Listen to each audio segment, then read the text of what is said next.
My mother had a saying when I was young. It was, "The best laid plans of mice and men go oft astray." It wasn't a perfect quote of Robert Burns' famous poem, but it was her version. I could use that right now because the plans I had to work with people in the pension debt idea, it disappeared with COVID. I have changed my plans and I'm not out of the house as much as I was before. My new plan now is developing new hobbies in the house. One of them was playing the guitar and guitar, but my first hobby will be genealogy. When my mother, she took up the hobby herself, it just seemed like something boring and lifeless. I knew I didn't know these people, and I didn't think I really cared at the time. What was fun about filling out a chart with a birth date and a death date? Then my mother literally dragged me to a conference where there were genealogy classes. She didn't want to go alone, and I was the only one around. I sat down, prepared to be bored, and looking forward to eating lunch. But something happened. The speaker caught my attention with his comments about the dash.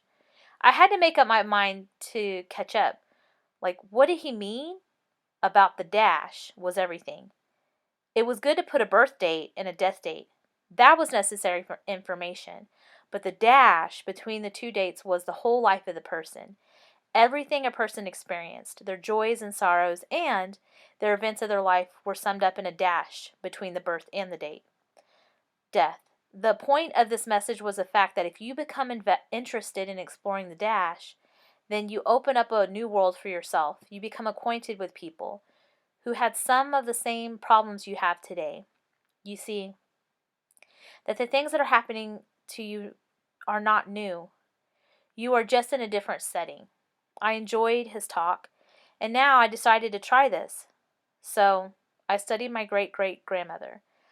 I'm in the middle of a pandemic where people are sick. Some have passed away. I don't know them. My main problem is the fact that things are closed down and I can't do some things I want to do. She was in the middle of a diphtheria epidemic. 2 of her children became ill and died within days of each other.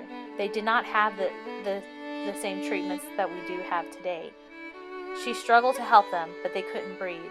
Mary was 6 and little Sandy was 4.